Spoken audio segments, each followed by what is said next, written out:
अल्हम्दुलिल्लाह नहमदुहु व नस्तईनुहु व नस्तगफिरुहु व नुमिनु बिही व नतवक्कलु अलैहि व सल्लल्लाहु अला नबिय्यिल करीम बिरहमतिका या अरहमर राहिमीन। आज की अहादीस में मियाँ बीवी के बाहम हुकूक़ और ज़िम्मेदारियाँ, अल्लाह के नबी सल्लल्लाहु अलैहि वसल्लम ने मियाँ बीवी के हुकूक़ के बारे में जो हदीस इरशाद फरमाई हैं, शौहर पर बीवी के क्या हुकूक़ हैं और बीवी पर शौहर के क्या हुकूक़ हैं, इंशाअल्लाह उसको बयान किया जाएगा। शादी या अक़्द जिसको बोलते हैं, उसका मकसद ये होता है कि वो देरपा हो और वो हमेशा के लिए चले। कोई रिश्ता इसलिए नहीं करता है कि बाद में तलाक़ वाक़ हो जाए या बाद में मियाँ बीवी अलग हो जाएं, बल्कि हमेशा के लिए वो रिश्ता हो।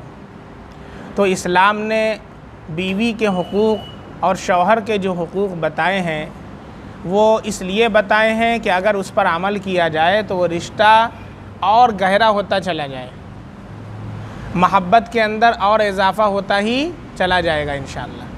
ऐसे हुकूक़ बयान किए गए कि अगर उन हुकूक़ के ऊपर जो शौहर के हुकूक़ बयान किए गए हैं, अगर बीवी उनके ऊपर अमल करे और जो बीवी के हुकूक़ बयान किए गए हैं शौहर उनको अपनाए, तो दूरियां नहीं बढ़ेंगी बल्कि नज़दीकियां बढ़ती जाएंगी, नफ़रत ख़त्म होगी और मोहब्बत के अंदर इजाफ़ा होता चला जाएगा, दिल जुड़ते चले जाएंगे और कभी भी तलाक़ की नौबत इंशाअल्लाह नहीं आएगी। इसीलिए कुरान में अल्लाह का इरशाद है, हुन्ना लिबासुल लकुम व अंतुम लिबासुल लहुन।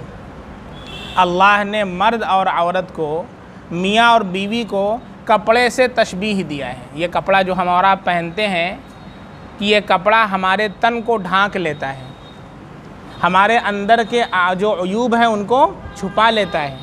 जिस तरीक़े से ये कपड़ा हमारा लिबास है, हमारे सत्र को छुपा लेता है, हमारे अयूब को छुपा लेता है, इसी तरीक़े से अल्लाह ने फरमाया कि जिस तरीक़े से कपड़ा तुम्हारे जिस्म को छुपा लेता है, तुम्हारे अयूब को छुपा लेता है, हुन्ना लिबासुल लकुम, ये बीवियाँ तुम्हारी लिबास हैं, बीवियाँ तुम्हारा लिबास हैं, व अंतुम लिबासुल लहुन, और तुम बीवियों के लिए लिबास हो। मर्दो औरत को अल्लाह ने लिबास के साथ तशबीह दिया है कि जैसे लिबास से हम अपने जिस्म को छुपाते हैं, अपने सत्र को छुपाते हैं, तो ये बीवियों की ज़िम्मेदारी है कि अपने शौहर के अयूब को छुपाएं, और शौहर की ज़िम्मेदारी है कि अपने बीवी के अयूब को छुपा ले। जहाँ पर इस पर अमल होता है तो वहाँ नफ़रतें ख़त्म होती हैं, मोहब्बतें बढ़ती हैं। कौन सा ऐसा इंसान है जिसके अंदर ख़ामी नहीं है, जिसके अंदर कमी नहीं है, जिसके अंदर कोई नक़्स नहीं है? अल्लाह के अलावा कोई भी ऐसा नहीं है कि जो कमी से और नक़्स से और ऐब से पाक हो। बेनक़्स ज़ात सिर्फ़ अल्लाह सुब्हानहू व तआला की है। इसलिए अल्लाह ने फरमाया, हुन्ना लिबासुल लकुम व अंतुम लिबासुल लहुन, बीवियाँ तुम्हारी लिबास हैं और तुम बीवियों के लिए लिबास हो।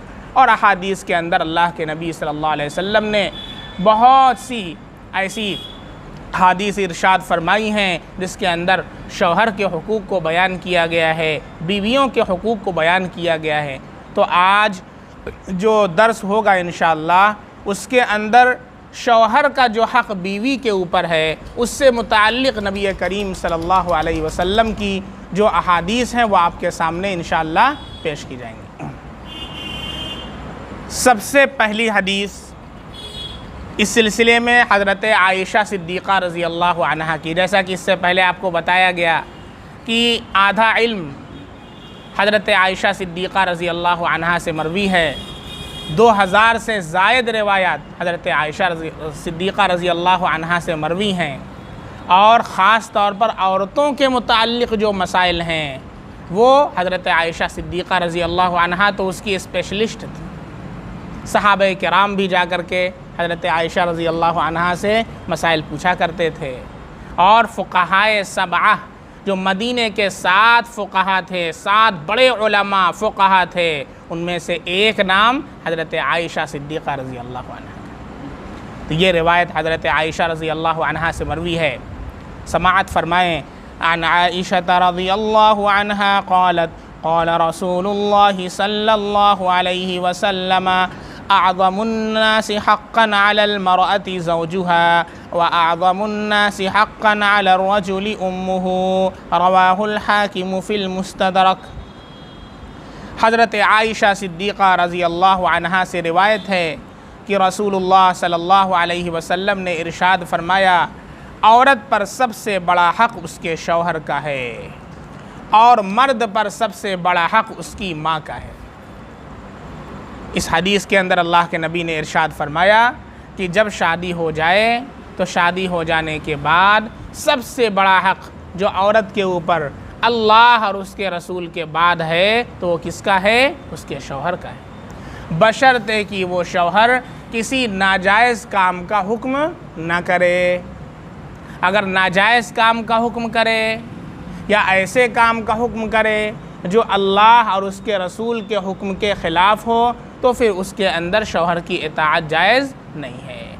अब जैसे शौहर बीवी से कहे नमाज न पढ़, रमज़ान का रोज़ा कहे रोज़ा ना रख नहीं तो मारेंगे, जायज़ नहीं है शौहर के लिए कहना, और ना बीवी के लिए उस पर अमल करना जायज़ है। क्यों? इसलिए कि वो ऐसी बात का हुक्म कर रहा है जो नाजायज़ है, हराम है। या आजकल के नौजवान जो सोशल मीडियाज़ पर एक्टिव रहते हैं और जो तरीक़ा है शादी के बाद का उसको भी वहीं से सीखते हैं। बहुत से नौजवान हैं वहीं से सीखते हैं। क्यों? मैंने इससे पहले बताया था, क्योंकि जहाँ से सीखना चाहिए वहाँ से वो सीखते नहीं, ना उनके सामने तज़किरा होता है ना कभी पूछते हैं। तो अब वो क्या करते हैं?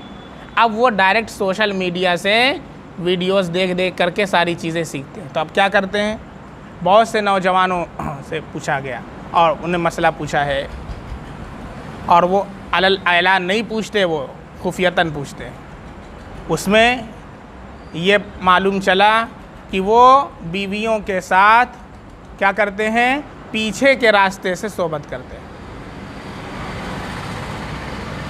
ये सरासर नाजायज़ और हराम है। बात समझ में आ रही है? पीछे के रास्ते से सोबत करना नाजायज़ और हराम है, अल्लाह की लानत बरसती है। अब अगर कोई शौहर बीवी को हुक्म करे उसका नहीं, बीवी पर यह वाजिब है कि शौहर को कुदरत न दे, उस तरफ से न करने दे। बात समझ में आ रही है? इसलिए मसला बताया जा रहा है। ये जो कहा गया कि बहुत बड़ा हक़ है, ये कहाँ हक़ है? जहाँ अल्लाह और उसके रसूल की शरीयत की ख़िलाफ़ वर्जी ना हो, और जो चीज़ अल्लाह और उसके रसूल ने मना कर रखा है या जिस चीज़ का हुक्म दिया है शौहर उसको मना करता है, या जिस चीज़ से शरीयत ने मना किया शौहर उसको करने के लिए कहता है, तो अब शौहर की बात बिल्कुल नहीं मानी जाएगी। ऐसी बहुत सारी चीज़ें मिसालें हैं। अब आप हजरात समझ रहे होंगे, बात समझ में आ रही है? अब कोई हदीस पेश करने लगे शौहर साहब कि देखो हदीस में लिखा है सबसे बड़ा हक़ मेरा है, जो कहूँ वो करो, तो वहीं पर ये भी उनको बता दें कि ये कहाँ पर है? जहाँ पर अल्लाह और उसके रसूल के हुक्म की खिलाफ वर्जी ना हो रही, और जहाँ अल्लाह और उसके रसूल का हुक्म टूट रहा है वहाँ पर शौहर की बात नहीं मानी जाएगी। दूसरी रिवायत आप हजरात ने भी सुना होगा और कई रावियों से ये रिवायत मुख्तलिफ़ अल्फाज के साथ वाक़े के साथ मनक़ूल है। गैरुल्लाह को सजदा करना, गैरुल्लाह के आगे झुकना, गैरुल्लाह को सजदा करना, अल्लाह के अलावा किसी को सजदा करना, अल्लाह के अलावा किसी के सामने अपने सर को झुकाना, ये क्या है? इस्लाम के अंदर नाजायज़ है। चुनांचे इस बारे में रिवायत है, हज़रत अबू हुरैरा रज़ी अल्लाहु अन्हु से रिवायत है कि जिनसे सबसे ज़्यादा अहादीस मनक़ूल हैं हज़रत अबू हुरैरा रज़ी अल्लाहु अन्हु से। इरशाद है, अन अबी हुरैरा रज़ी अल्लाहु अन्हु क़ाल क़ाल रसूलुल्लाहि सल्लल्लाहु अलैहि वसल्लम लौ कुन्तु आमुरु अहदन अन यसजुद लि अहदिन लअमरतुल मरअत अन तस्जुद लि ज़ौजिहा, रवाहु तिर्मिज़ी। हज़रत अबू हुरैरा रज़ी अल्लाहु अन्हु से रिवायत है कि रसूलुल्लाह सल्लल्लाहु अलैहि वसल्लम ने फ़रमाया, अगर मैं किसी को किसी मखलूक़ के लिए सजदे का हुक्म करता तो औरत को हुक्म देता कि वो अपने शौहर को सजदा करे। क्या मतलब? किसी मखलूक पर किसी मखलूक का ज़्यादा से ज़्यादा हक़ जो बयान किया जा सकता है वो ये हो सकता है कि उसके सामने आदमी अपने सर को झुका दे। अल्लाह के नबी सल्लल्लाहु अलैहि वसल्लम ने इरशाद फरमाया कि अगर अल्लाह और उसके रसूल के बाद किसी का हक़ होता है तो शौहर का, और अल्लाह के अलावा किसी के लिए सजदा करना जायज़ होता तो मैं बीवियों को हुक्म देता कि शौहरों को सजदा करें। लेकिन इस्लाम के अंदर सजदा करना अल्लाह के अलावा किसी के लिए जायज़ नहीं है, इसलिए मैंने बीवियों को इसका हुक्म नहीं दिया है। अब देखा जाता है बहुत से लोग जाते हैं मज़ारों के ऊपर सजदा करते हैं। बहुत से वीडियोज़ में देखा गया कि पीर साहब बैठे हुए हैं और मुरीदीन आकर के उनके सामने सजदा कर रहे हैं। अभी एक सोशल मीडिया पर एक साहब थे ज़रीफ़ चिश्ती करके, उनको देखा गया कि वो डांस भी कर रहे हैं, ऐसे ऐसे करके झूम रहे हैं और सब लोग उनके साथ गोल गोल घूम रहे हैं और कव्वाली बज रही है, म्यूज़िक चल रही है। ये सरासर इस्लाम में नाजायज़ और हराम। याद रखें, बयात भी करना है तो उसके शराइत बयान किए गए हैं, किससे बयात करना है। शरीयत के ख़िलाफ़ कोई काम करता है तो बयात का अहल ही नहीं है कि उससे बयात की जाए। और बाकायदा उनके सामने लोग जाकर के सजदा कर रहे हैं, बिल्कुल नाजायज़ और हराम है। जो चीज़ इस्लाम में नाजायज़ है वो किसी पीर के कहने से जायज़ नहीं होगी। साफ़ अल्लाह के नबी इरशाद फरमा रहे हैं कि अगर अल्लाह के अलावा मैं किसी को हुक्म देता सजदा के लिए तो बीवियों को हुक्म देता कि शौहरों को सजदा करें। इतना बड़ा हक़ शौहर का अल्लाह ने बनाया है, लेकिन अल्लाह के नबी ने बीवियों को हुक्म नहीं दिया। क्या पता चला? इस्लाम में शौहर अल्लाह के अलावा किसी और का सजदा जायज़ नहीं है। अब जो लोग इसकी इजाज़त देते हैं वो जानते हैं क्या कहते हैं?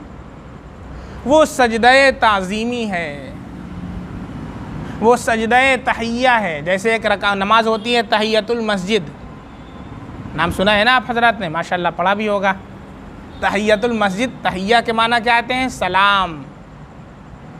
तहिया के माना सलाम। अहले अरब को सुना होगा, वो दुआ देते हैं हय्याकुमुल्लाह, अल्लाह तुम्हें सलामत रखे। दुआ देते हैं हय्याकुमुल्लाह। आप कोई काम कर देंगे कहेंगे हय्याकुमुल्लाह, जज़ाकुमुल्लाह, अल्लाह तुम्हें सलामत रखे। तो इसी से तहिया, तहिया के माना क्या आता है? सलाम। तहियतुल मस्जिद का मतलब होता है मस्जिद का सलाम। तहियतुल मस्जिद की 2 रकात होती है, जब हम के मस्जिद के अंदर आएँ तो 2 रकात पढ़ लें, वो क्या है? तहियतुल मस्जिद।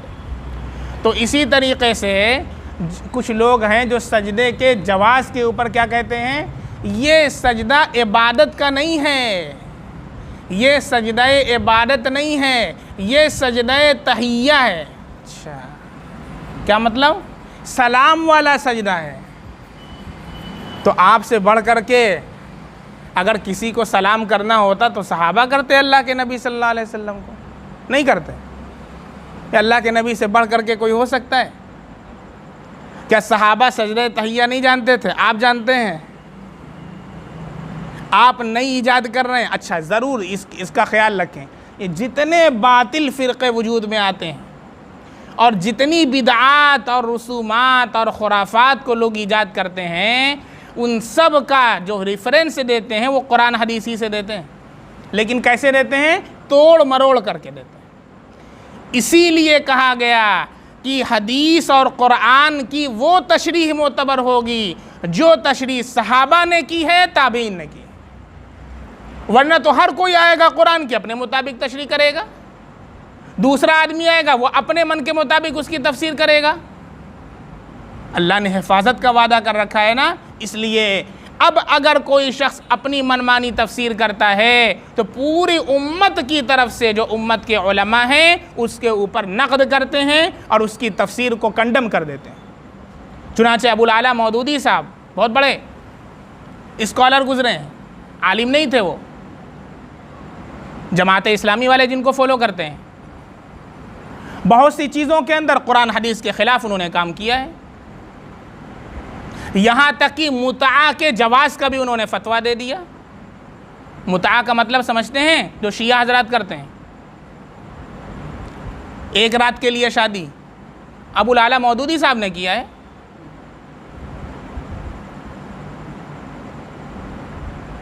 बंदूक से शिकार किया जाए उसके हलाल के ऊपर फतवा दे दिया किसने? अबुल आला मौदूदी साहब ने। हराम है। अगर बंदूक से आपने शिकार किया और वो मर गया, ज़बह करने से पहले खाना हलाल नहीं, उसका हराम है आपके लिए। लेकिन अबुल आला मौदूदी साहब क्या कर रहे हैं? हलाल है। पूरी उम्मत के उलमा ने कंडम कर दिया उसको, हत्ता कि अब खुद इस जमात के लोग भी कहते हैं कि हाँ हाँ हाँ बहुत सी जगह पर हजरत से गलतियां हुई हैं। बात समझ में आ रही है? तो जो तशरीह है वो सब हो चुकी है, उसका और मजीद एक्सप्लेनेशन कर सकते हैं, अलग से तफसीर नहीं कर सकते। अब सजदे की तफसीर कौन लोग कर रहे हैं? जो बैठे हुए हैं सजदा करवा रहे हैं अपने मुरीदीन से। अब देखते हैं अल्लाह के नबी ने मना किया, जायज़ नहीं है, तो क्या कहते हैं? ये जो मना किया है, देखिए ये कितने ये लोग जो हैं अपने मकसद के लिए, अपने पर्पस के लिए, अपने मफाद के लिए कुरान और हदीस की गलत तफसीर करते हैं। यही वो लोग हैं, इनको पहचानिए आप। क्या कहते हैं? जब इनको हदीस पेश करेंगे कि अल्लाह के नबी सल्लल्लाहु अलैहि वसल्लम ने इरशाद फरमाया, लौ कुन्तु आमुरु अहदन अन यस्जुद लि अहदिन लअमरतुल मरअता अन तस्जुद लि ज़ौजिहा। अल्लाह के नबी इरशाद फरमा रहे हैं, अगर मैं किसी को हुक्म देता कि वो सजदा करे किसी का, तो मैं औरत को हुक्म देता कि अपने शौहर का सजदा करे। आप कैसे सजदा करवा रहे हैं? कह रहे वो जो मना है ना, वो सजदा इबादत मना है। अच्छा, ये कहाँ लिखा है, ज़रा दिखाइए तो आप।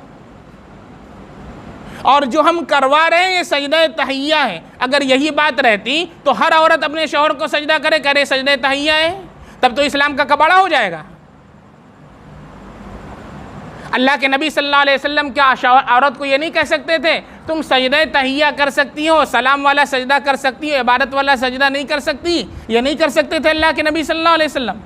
आपने मुतलकन मना फरमाया है कि सजदा जायज़ नहीं है, और कहीं पर भी पूरे कुरान में और हदीस में इसकी तफरीक नहीं है कि सजदा इबादत तो नाजायज़ है और सजदा तहिया जायज़ है, जो आज के आप मुफक्किर साहब कर रहे हैं। इसका रेफरेंस दे दीजिए, वहीं पर चुप हो जाएंगे, अवाम को गुमराह करेंगे ये लोग। इसलिए कान खोल कर सुन लें, ये जितने पीर लोग मुरीदीन से सजदा करवा रहे हैं, पकड़ करके अल्लाह उतना जो है जूता मरवाएंगे कल हशर के मैदान में कि चर्बी पिघल जाएगी। याद रखें, साफ नाजायज़ और हराम अल्लाह के नबी ने इरशाद फरमाया है। और ये लोग कहते हैं कि सजदा तहिया, इसका रेफरेंस पेश कीजिए, कहाँ से आप कहते हैं सजदा तहिया? क्या सहाबे किराम को सजदा तहिया मालूम नहीं था? आपको मालूम है? आपका इल्म हज़रत अली रज़ी अल्लाह अन्हु से बढ़ा हुआ है, जिनको अल्लाह के नबी ने फरमाया अना मदीनतुल इल्म व अलीयुन बाबूहा, मैं अगर इल्म का शहर हूँ तो अली उसका दरवाज़ा है। हज़रत अली का इल्म कम था और आपका इल्म ज़्यादा है। अजीब अजीब लोग पैदा हो रहे हैं दुनिया के अंदर। ऐसे लोगों का बाइकॉट कीजिए जो कुरान और हदीस की गलत तफसीर करते हैं। बात समझ में आ रही है? और आगे की रिवायत सुने। बाज़ दफ़ा ऐसा हुआ भी, उन लोगों के जवाब दे रहे हैं जो ये कहते हैं सजदे तहिया है। बाज़ दफ़ा ऐसा, चुनांचे आगे रिवायत आ रही है तफसीर से, उसको आप सुने, कि सहाबे किराम दूसरे ममालिक में गए, सफ़र होता था, तिजारत के लिए जाया करते थे, तो वहाँ का कल्चर देखा, चूँकि वो लोग गैर मुस्लिम थे, कि वो अपने बादशाहों के सामने, देखा होगा आप लोगों ने, बादशाह सलामत बैठे हुए हैं, वज़ीर जाते हैं ऐसे, ये क्या भाई, ये क्या है? वो ताज़ीम कर रहे हैं। तो सहाबे किराम गए, उन्होंने देखा बादशाहों के दरबार में, अरे क्या बात है, बादशाह की ताज़ीम में लोग झुक रहे हैं, कोई आ रहा है सजदा ही कर रहा है। उनको बड़ा अच्छा लगा, अरे ये लोग जब अपने बादशाहों को कर रहे हैं, हम क्यों नहीं अल्लाह के नबी, अपने नबी सल्लल्लाहु अलैहि वसल्लम को करें। चुनांचे हज़रत मुआज़ बिन जबल रज़ी अल्लाह अन्हु आए वापस, अल्लाह के नबी को सजदा कर लिया, जबकि इबादत के लिए नहीं किया था। अब ये जवाब दें जो बैठ करके मुरीद साहब कहते हैं सजदा तहिया है, जवाब दीजिए हदीस का। जब हज़रत मुआज़ रज़ी अल्लाह अन्हु ने अल्लाह के नबी सल्लल्लाहु अलैहि वसल्लम को सजदा किया, वो इबादत के लिए नहीं था सजदा, क्योंकि अगर इबादत के लिए होता तो पहले से करते। अल्लाह के नबी ने सवाल किया, क्यों किया ये हरकत? कहा हम वहाँ से आए हैं तो देखा कि वहाँ के लोग करते थे। अल्लाह के नबी सल्लल्लाहु अलैहि वसल्लम ने मना फरमा दिया। क्यों मना फरमाया? क्या आप सल्लल्लाहु अलैहि वसल्लम ने ये नहीं कह सकते थे हाँ जायज़ है, जैसे आप लोग बैठ के करवा रहे हैं सजदा? अल्लाह के नबी सल्लल्लाहु अलैहि वसल्लम ने मना फरमा दिया। इसलिए जो लोग ये कहते हैं कि सजदा तहिया जायज़ है और सजदा इबादत नाजायज़ है, ये सरासर नाजायज़ है, ये तफरीक करना इस्लाम के अंदर, और ये लोग कुरान और हदीस की गलत तफसीर कर रहे हैं, अल्लाह के यहाँ इनकी पकड़ होगी। चुनांचे आगे की रिवायत सुने। इमाम अहमद रहमतुल्लाह अलैह ने मुस्नद के अंदर इसी मज़मून की जो हदीस है हज़रत अनस रज़ी अल्लाह अन्हु से रिवायत की है, ला यस्लुहु लिबशरिन अन यस्जुद लिबशरिन वलौ सलहा लिबशरिन अन यस्जुद लिबशरिन लअमरतुल मरअता अन तस्जुद लिज़ौजिहा मिन अअज़मी हक़्क़िही अलैहा। हज़रत अनस रज़ी अल्लाह अन्हु से रिवायत है, किसी आदमी के लिए ये जायज़ नहीं कि वो किसी दूसरे आदमी को सजदा करे, और अगर ये जायज़ होता तो मैं औरत को हुक्म देता कि वो अपने शौहर को सजदा किया करे, क्योंकि उस पर उसके शौहर का बहुत बड़ा हक़ है। अगली रिवायत सुनन इब्ने माजा के अंदर हज़रत अब्दुल्लाह बिन अबी औफ़ा रज़ी अल्लाह अन्हु से मरवी है, हज़रत मुआज़ बिन जबल का जो वाक़या मैंने बयान किया है, देखिए अब ये वाक़या पूरा आ रहा है। हज़रत मुआज़ बिन जबल रज़ी अल्लाह अन्हु का एक वाक़या है, उसी के ज़िम्न के अंदर वो वाक़या बयान किया गया है।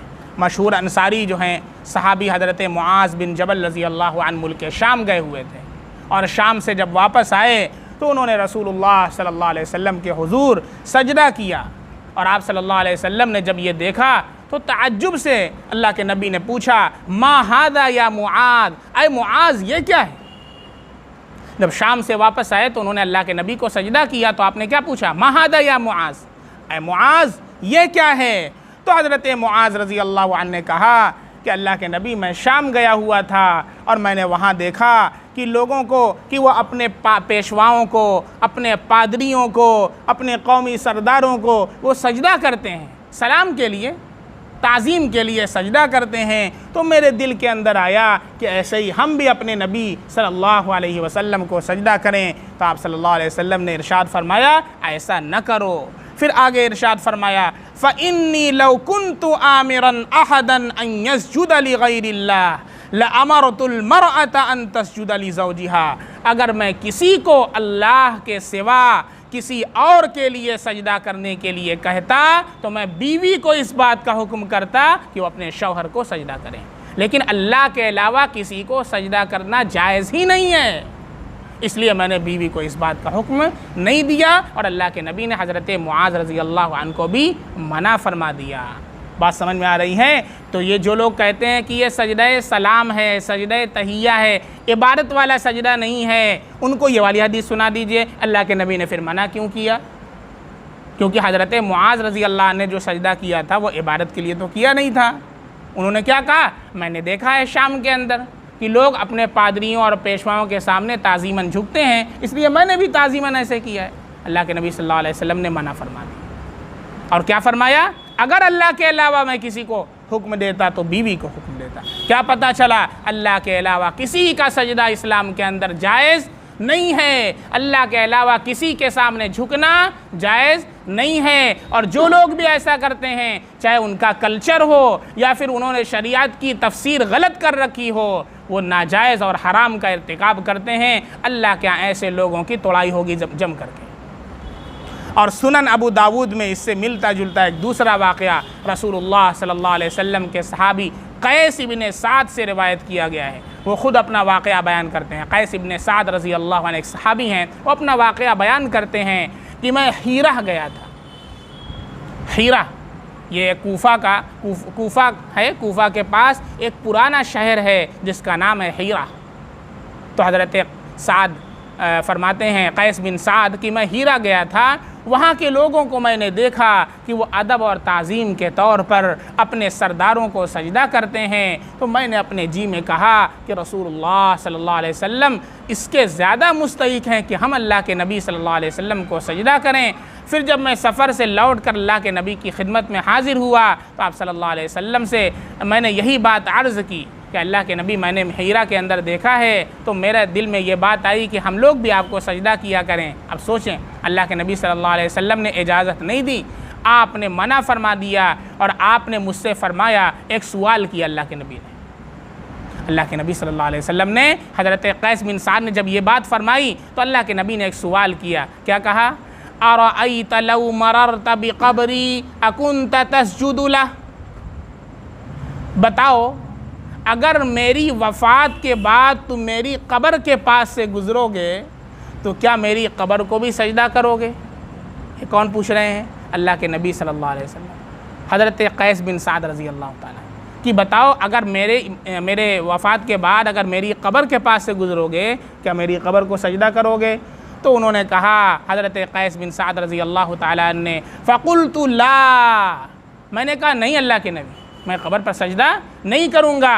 फ़क़ाल ला तफ़अलू, अल्लाह के नबी सल्लल्लाहु अलैहि वसल्लम ने इरशाद फरमाया कि फिर ऐसे ही अब भी सजदा न करो, मरने के बाद जब सजदा नहीं करोगे तो अब भी सजदा न करो। फिर अल्लाह के नबी ने फरमाया, लौ कुन्तु आमुरु अहदन अन यस्जुद लि अहदिन, अगर मैं किसी को हुक्म देता कि वो किसी को सजदा करे, लअमरतु निसाअ अन यस्जुदन लि अज़वाजिहिन्ना, तो मैं औरतों को इस बात का हुक्म देता कि वो अपने शौहरों को सजदा करें। लिमा जअलल्लाहु लहुम अलैहिन्ना मिन हक़्क़िन, उस अज़ीम हक़ की बिना पर जो अल्लाह रब्बुल इज़्ज़त ने उनको शौहरों का उन पर मुकर्रर किया है। लेकिन अल्लाह के अलावा किसी का सजदा इस्लाम के अंदर जायज़ नहीं है, इसलिए मैंने औरतों को भी इस बात का हुक्म नहीं दिया। बात समझ में आ रही है? और ये जो अल्लाह के नबी सल्लल्लाहु अलैहि वसल्लम ने सवाल किया कि अगर मेरे विसाल के बाद तुम मेरी कब्र के पास से गुज़रोगे तो क्या मेरी कब्र को सजदा करोगे? इस सवाल का क्या मकसद था? इस सवाल का जो मकसद था वो ये समझाना था कि मैं एक फ़ानी हस्ती हूँ, मैं एक फ़ानी हस्ती हूँ, सिवाय अल्लाह के कोई बाकी रहने वाला नहीं है ना। सूरह रहमान के अंदर अल्लाह का इरशाद है, वयबक़ा वजहु रब्बिका ज़ुल जलाली वल इकराम, सब कुल्लु मन अलैहा फ़ान, जो चीज़ भी है सब के सब फ़ना हो जाएगी। वयबक़ा वजहु रब्बिका ज़ुल जलाली वल इकराम, तेरे रब की ज़ात बाकी रहेगी जो बुज़ुर्गी वाला है, अज़मत वाला है, शराफत वाला है, जलाल व इकराम वाला है, कोई नहीं बाकी रहेगा, सब लोग फ़ना हो जाएंगे। तो अल्लाह के नबी सल्लल्लाहु अलैहि वसल्लम ने जो सवाल किया उस सवाल का मकसद ये था, बताना था कि मैं भी एक फ़ानी हस्ती हूँ और बाकी कौन है? अल्लाह की ज़ात, जो बाकी है सजदा उसके लिए है, जो फ़ानी है उसके लिए सजदा नहीं है। अल्लाह के नबी सल्लल्लाहु अलैहि वसल्लम ने जो अपने बारे में ये इरशाद फरमाया तो आपके बाद कौन ऐसा शख्स हो सकता है जो अपने लिए सजदे की इजाज़त दे? कितनी जुराअत की बात है। मुझे तो हैरत होती है ऐसे लोगों पर जो बाकायदा मुरीदीन से सजदा करवाते हैं धड़ल्ले से और कहते हैं कि ये सजदा इबादत नहीं है, सजदा तहय्या है। मनमानी तफसीर करते हैं, हदीस को तोड़ मरोड़ करके पेश करते हैं। ये वो लोग हैं जिनको ना तो कुरान का इल्म है, ना हदीस का इल्म है, ना कुरान को पढ़ रखा है, ना हदीस को पढ़ रखा है, बल्कि जुब्बा कुब्बा दस्तार पहन करके पीर बन गए हैं और लोगों को गुमराह कर रहे हैं। अल्लाह के यहाँ बहुत ज़बरदस्त पकड़ होगी ऐसे लोगों की। इसलिए अभी अल्लाह से तौबा कर लें और बाज आ जाएं ऐसे लोग, अभी भी वक्त है, और अपने मुरीदीन से कह दें कि भाई अब तक जो हमने किया है, हराम किया है, अल्लाह के लिए माफ़ कर दो और आज के बाद से तुम कभी भी ऐसा काम मत करना, इसी में खैर है। और अभी भी नहीं सुधरे तो फिर अल्लाह रब्बुल इज़्ज़त के यहाँ अच्छे से सुधारा जाएगा। कान खोल करके सुन लें जितने भी लोग हैं। साफ तमाम अहादीस का देखिए हमने जवाब दिया है। जो लोग ये काम करते हैं, अल्लाह के नबी सल्लल्लाहु अलैहि वसल्लम को हज़रत मुआज़ रज़ी अल्लाह ने सजदा किया, आपने मना कर दिया। हज़रत कैस बिन साद हिमियर वहाँ गए, हीरा गए, वहाँ से आए, कहा कि हमने वहाँ पर देखा है, मैं करना चाहता हूँ। अल्लाह के नबी ने क्या कहा? सवाल किया कि अगर मेरी कब्र से गुजरोगे तो करोगे? कहा नहीं, कहा कि अभी भी मत करो। इससे बतला दिया कि मैं एक फ़ानी हस्ती हूँ और बाकी ज़ात सिर्फ़ अल्लाह की है। सजदा बाकी के लिए होता है, फ़ानी के लिए नहीं होता है। और जो लोग सजदे में तफरीक करते हैं वो तफरीक करना बिला दलील है, नाजायज़ है। सहाबा कराम को आपसे ज़्यादा इल्म था, आप हज़रत अली के इल्म से बढ़ नहीं गया आपका इल्म। बात समझ में आ रही है? अब दूसरी आखिरी रिवायत सुने। हज़रत आयशा रज़ी अल्लाह अन्हा से ये भी रिवायत है, मुस्नद अहमद के अंदर एक और वाक़या बयान किया गया इसी से मुताल्लिक़ कि एक मरतबा एक ऊँट आया। ऊँट, सहाबा किराम थे, अल्लाह के नबी सल्लल्लाहु अलैहि वसल्लम जा रहे थे, ऊँट आया और उसने अल्लाह के नबी सल्लल्लाहु अलैहि वसल्लम को सजदा किया। ऊँट, सजदे का मतलब ये कि अपने एतबार से वो जहाँ तक झुक सकता था वो झुका और फिर उठा और चला गया अल्लाह के नबी सल्लल्लाहु अलैहि वसल्लम के सामने। तो जो देखने वाले थे उन्होंने उसको सजदे से ताबीर किया और ऊँट का ये तर्ज़ अमल देख करके बास सहाबे किराम ने अल्लाह के नबी सल्लल्लाहु अलैहि वसल्लम से अर्ज़ किया। अब देख लें, यहाँ पर मामला बिल्कुल क्लियर हो रहा है। क्या कहा? या रसूल अल्लाह, ऊँट जैसे चौपाए, अल्लाह के नबी को तो सजदा करें। अब दरख्त, एक वाक़या कि दरख्त आप सल्लल्लाहु अलैहि वसल्लम के सामने आकर के झुक गया। आप सल्लल्लाहु अलैहि वसल्लम को दरख्त सजदा करते हैं, झुक जाते हैं, तो इनकी बनिस्बत जो चौपाए हैं, दरख्त हैं, हमारे लिए ये ज़्यादा मुनासिब है, ज़्यादा सज़ावार है कि हम आपको सजदा किया करें। अल्लाह के नबी सल्लल्लाहु अलैहि वसल्लम ने क्या फरमाया? सुने गौर से, सब लोग अच्छी तरह सुन लें। तो ये कहते हैं ऊँट अल्लाह के नबी को सजदा करते हैं तो दरख्त करते हैं, तो हम क्यों ना करें? तो सुन लें, अल्लाह के नबी से सहाबा ने यह पूछा था और आपने क्या जवाब दिया। सुने जवाब को, क्या फरमाया अल्लाह के नबी सल्लल्लाहु अलैहि वसल्लम ने? उअबुदू रब्बकुम व अकरिमू अखाकुम वलौ कुन्तु आमुरु अहदन अन यस्जुद लि अहदिन लअमरतुल मरअता अन तस्जुद लि ज़ौजिहा। उअबुदू रब्बकुम, इबादत और परस्तिश और पूजा ये करो तो बस अपने परवरदिगार की, अपने रब की करो। उअबुदू रब्बकुम, अल्लाह के अलावा किसी की इबादत जायज़ नहीं। व अकरिमू अखाकुम, अपने भाई का, अल्लाह के नबी सल्लल्लाहु अलैहि वसल्लम ने फरमाया अपने भाई, यहाँ पर भाई से मुराद अल्लाह के नबी सल्लल्लाहु अलैहि वसल्लम है। आपने इरशाद फरमाया व अकरिमू अखाकुम, अपने भाई का, यानी मेरा बस इकराम और एहतराम करो।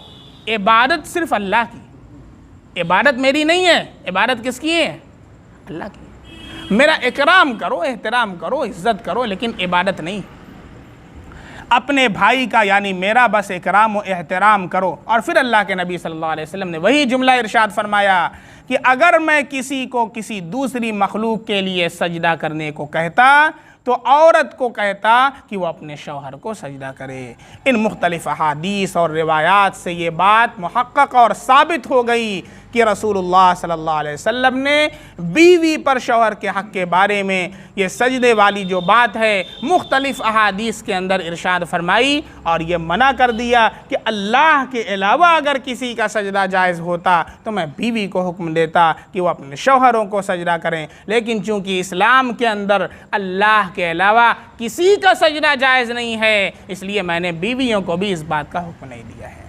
बात समझ में आ गई? हर किस्म का सजदा सिर्फ अल्लाह के लिए है। अब जो लोग तफरीक करते हैं सजदे तहिया और सजदे इबादत के दरमियान, यह तफरीक करना बिल्कुल दुरुस्त नहीं है। यहाँ तक जो रिवायात थी वो शौहर का जो हक़ है बीवियों के ऊपर, उससे मुताल्लिक़ रिवायात थी कि अल्लाह रब्बुल इज़्ज़त ने शौहर का बड़ा हक़ बनाया है। अब इसके बाद जो रिवायात आपके सामने आएंगी उसके अंदर शौहर की इताअत और फरमा बरदारी, यानी बीवियों के ऊपर जो शौहर का हक़ है उससे मुताल्लिक़ रिवायात आपके सामने ज़िक्र की जाएगी। नहीं अभी, हाँ, दो रिवायत और है, इसके बाद शौहर के ऊपर बीवी का क्या हक़ है वो बयान किया जाएगा। इससे मुताल्लिक़ एक दो बात जहन में ये रख लें कि बहुत से लोग एतराज़ करते हैं कि शरीयत के अंदर और इस्लाम के अंदर मर्द को औरत के ऊपर फ़ौक़ियत दी गई है, मर्द को औरत के ऊपर फ़ौक़ियत दी गई है। आप देखें कोई भी निज़ाम होता है, कोई कंपनी हो, कोई स्कूल हो, कोई भी ऑर्गेनाइजेशन हो, कोई तंजीम हो, तो उसके अंदर कुछ ओहदे होते हैं, कुछ ज़िम्मेदारियां होती हैं जो तकसीम की जाती हैं। बग़ैर ज़िम्मेदारियां सौंपे हुए, बग़ैर जो है पोस्ट दिए हुए काम ढंग तरीक़े से अच्छे तरीक़े से नहीं हो पाता है। अब कोई स्कूल हो, उसके अंदर ना कोई प्रिंसिपल हो, ना कोई हेडमास्टर हो, ना कोई मैनेजर हो, ना कोई डायरेक्टर हो, ना कोई मुंशी हो, बस ये सब लोग सब कुछ हैं। तो आपको मालूम है कि वो चंद दिनों के अंदर स्कूल बंद हो जाएगा और आप लोग उससे आजिज़ आ जाएंगे। ऐसे ही कोई तंजीम है, कोई ऑर्गेनाइजेशन है, सब उसके अंदर ख़जानची बने हुए हैं, सब लोग पैसा ले रहे हैं, जहाँ चाह रहे हैं वहाँ रख रहे हैं, सब लोग प्रेसिडेंट बने हुए हैं, सब लोग जो है सारी चीज़ें लिए हुए हैं। तो आपको मालूम है कि वो तंजीम कुछ दिन के बाद क्या हो जाएगी, ख़त्म हो जाएगी, नेस्तो नाबूद हो जाएगी, उसका पता नहीं चलेगा। हर चीज़ के अंदर एक तरीक़ा होता है, कुछ ज़िम्मेदारियाँ सौंपी जाती हैं। इसी तरीक़े से ये जो घर है, ये फैमिली सिस्टम है, ये एक पूरा एक तरीक़े से देखा जाए तो एक मुनज़्ज़म निज़ाम है। अल्लाह रब्बुल इज़्ज़त ने इसकी ज़िम्मेदारियाँ हर शख्स को सुपुर्द फरमाई हैं। अब इसके अंदर देखें, मर्द है और बीवी, ये इसके दो अहम पार्ट हैं। घर के अंदर शौहर और बीवी दो अहम पार्ट हैं, और फिर बच्चे हैं जो होते हैं वो उनके ज़ेर निगरानी आते हैं।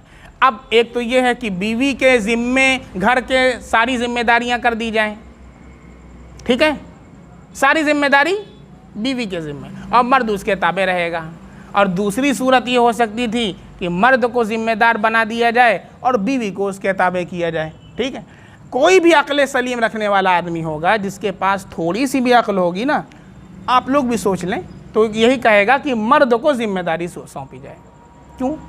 मैं आपसे पूछता हूँ, आपका घर बन रहा है, इसके अंदर इतनी बोरिया सीमेंट लगेगी, इतना गाटर लगेगा, इतना ये लगेगा, ठीक है। बीवी को ज़िम्मेदारी दी गई है, मर्द सो गया ठाठ से, बीवी ज़िम्मेदार है। आपके अंदर इतनी गैरत है कि आप अपनी बीवी को भेजेंगे सीमेंट लाने के लिए? क्यों? बीवी ज़िम्मेदार है भाई, हम थोड़ी ना ज़िम्मेदार हैं।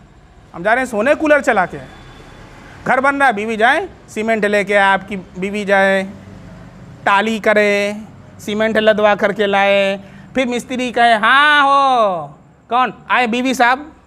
आपकी बीवी सबको अपना चेहरा दिखाए। बागैरत मर्द हरगिज़ बर्दाश्त नहीं करेगा, वही बर्दाश्त करेगा जिसकी हया और गैरत मर चुकी है। यह है इस्लाम का निज़ाम। और ये जो आपको फुलझड़ी और छुआरा दिखाया जाता है, औरत और मर्द बराबर हैं। अच्छा, यह औरत मर्द बराबर, मैं आपको बताऊं कितने बराबर हैं। यही औरत, आप जहाज़ के अंदर आपने सफ़र किया है, होटल के अंदर आप गए हैं, इन औरतों को वहाँ पर आपकी खिदमत के लिए लगाया जाता है। इन्हीं औरतों को ये जहाज़ के अंदर एयर होस्टेस बन करके आपकी निगाहों को ठंडी करें, तो क्या है, औरत मर्द के बराबर है। ये औरतें होटलों के अंदर जा कर के आपका बिस्तर सीधा करें, यहाँ पर औरत को फ्रीडम है। अच्छा, ये औरत अपने भाई का बिस्तर सीधा करे, अपने शौहर की खिदमत करे, तो क्या कहते हैं, ये दकियानूसी है। बहुत अच्छी बात है भाई। ये औरत गैर मर्द की निगाहों को सेक रही है, तो फ्रीडम है औरत को, गैरत है आपकी बीवी जाकर के गैर मर्द का बिस्तर सही करें, आपकी गैरत बर्दाश्त करती है इसको? ये आपका निज़ाम होगा, आपका सिस्टम होगा और आपका तौर तरीक़ा होगा। हमारा तो ये तौर तरीक़ा नहीं है, हमारी ये गैरत नहीं है कि हमारी बहन, हमारी बेटी और हमारी बीवी जाकर के किसी का बिस्तर सीधा करे। इस्लाम ये औरत को इज्जत अता करता है कि एक बेटी है, एक बीवी है और एक बहन है, वो घर की इज्जत है। वो किसी का बिस्तर सीधा नहीं करेगी, वो अपने भाई की, अपने शौहर की खिदमत करेगी और घर के अंदर ताजदार बन करके, शहजादी बन करके ज़िंदगी गुजारेगी, ना महरम से वो पर्दा करेगी। अभी एक मेरे पास वीडियो है आज ही, तो एक कॉलेज के स्टूडेंट्स हैं, एक गर्ल्स और एक बॉयज़।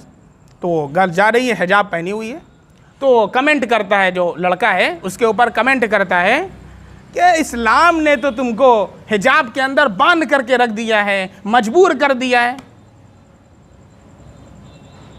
यही इस्लाम सिखाता है। गर्मी तुमको नहीं लग रही, गर्मी का ज़माना चल रहा है, तुम बांधी हुई हिजाब लगाई हुई हो। कहा कि हिजाब इज़ नॉट, हिजाब इज़ माई सेफ्टी, हिजाब इज़ माई सेफ्टी। सेफ्टी है, हमें समझ में नहीं आ रहा है। वो फ़ोन आईफोन लिए हुए था, कहा कि फ़ोन बहुत अच्छा लग रहा है, कहाँ से लिया हो? आईफोन। कह रहा किया भी मैंने लिया है। कहा कि बहुत खूबसूरत फ़ोन है। उसका उसने कवर उतारा, कवर लगाया हुआ था बहुत महंगा वाला, कवर उतारा, कवर उतार करके उसने निकाल दिया। कहा कि ये क्यों लगा रखा है, फेंको इसको, फेंको। कह रहे इसकी सेफ्टी के लिए, इसकी हिफाजत के लिए लगा रखा है। कहा अच्छा, अपनी मोबाइल की इतनी ज़्यादा तुमको फ़िक्र है कि उसकी सेफ्टी के लिए उसकी स्क्रीन ख़राब ना हो, उसका बैक कवर ख़राब ना हो, तुमने कवर लगा रखा है। अल्लाह रब्बुल इज़्ज़त ने औरत को शहज़ादी बनाया है और औरत की सेफ्टी के लिए अल्लाह ने हिजाब दिया है। इस्लाम के अंदर इस मोबाइल की वो कीमत नहीं है जितनी अल्लाह ने इस्लाम की बेटियों को वो कीमत अता फरमाई। हिजाब सेफ्टी के लिए अता फरमाया है, ना महरम की निगाह ना पड़े, गैरों की निगाह ना पड़े। बात समझ में आ रही है? इसलिए जो मगरिबियत का नारा चल रहा है, जो गैरों का नारा चल रहा है, कि इस नारे के अंदर आकर के हमारी बच्चियां और बहुत से ऐसे मुसलमान जो मॉडर्न तहज़ीब से मुतासिर हैं, बहुत जल्दी मुतासिर हो जाते हैं और कहते हैं औरतों को मर्दों के शाना बशाना चलना चाहिए। लेकिन हकीकत क्या है, आप जा कर के देखें, हकीकत इससे बहुत दूर है। और ये सिर्फ़ क्या है, औरतों तक पहुँचने का एक रास्ता और कुछ नहीं है। ये जितने लोग औरतों की आज़ादी का नारा लगाते हैं, ये सारे के सारे औरतों के जिस्म तक पहुंचना चाहते हैं, इसके अलावा और कुछ भी नहीं है। इस्लाम जो यूरोप का कल्चर है, यूरोप का जो कल्चर है, वहाँ पर औरतों को बहुत फ्रीडम हासिल है। आप जा कर के देखें, उनका फैमिली सिस्टम तबाह होकर के रह गया है। न उनकी बच्चों की कोई तरबियत करने वाला है, न घर के अंदर कोई सलीका है, कोई नहीं है संभालने वाला। और ख़ुद वहाँ के बहुत से लोगों ने किताबें लिखी हैं। एक खुद किताब ने पढ़ी, नाम याद नहीं आ रहा, खुद वहीं का यूरोपियन है और बहुत बड़ा साइंटिस्ट है, उसने किताब लिखी है और उसके अंदर लिखा है, हमने तो बड़ा नारा लगाया औरतों की फ्रीडम का, औरतों की आज़ादी का, लेकिन आज मैं इस बात का इकरार कर रहा हूँ कि हमने अपनी फैमिली सिस्टम को तबाह बर्बाद करके रख दिया। तो उन लोगों का इकरार है, तबाह होकर के रह गया फैमिली सिस्टम। क्यों? इसलिए कि अल्लाह ने घर का निज़ाम औरत के सुपुर्द किया है, बाहर का निज़ाम मर्द के सुपुर्द किया है। यही फितरत के मुताबिक है, इट इज़ नेचुरल।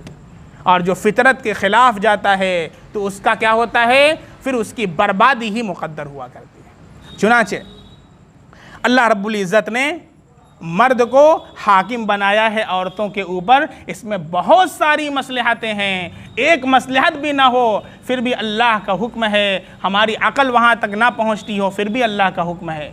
लेकिन इसमें इतनी मसलहतें हैं जो आपके सामने कुछ बयान की गई हैं, और भी मसलहतें हैं कि जिनको अगर बयान किया जाए तो पूरी पूरी किताबें इस पर लिखी जा सकती हैं कि अल्लाह ने मर्दों को जो नाज़िम बनाया और हाकिम बनाया है। चुनांचे इस सिलसिले में रिवायत है, हज़रत अनस रज़ी अल्लाह ताला अन्हु से फरमाते हैं कि अल्लाह के नबी सल्लल्लाहु अलैहि वसल्लम ने इरशाद फरमाया, इदा सल्लत खम्सहा, जो औरत 5 वक्त की नमाज़ पढ़े, व सौमत शहरहा, और रमज़ान का रोज़ा रखे, व अहसनत फ़रजहा, और अपने शर्मगाह की हिफाजत करे, व अताअत बालहा, और अपने शौहर की इताअत करे, फ़लतदखुल मिन अय्यि अबवाबिल जन्नति शाअत, तो जन्नत के जिस दरवाज़े से चाहे दाखिल हो जाए।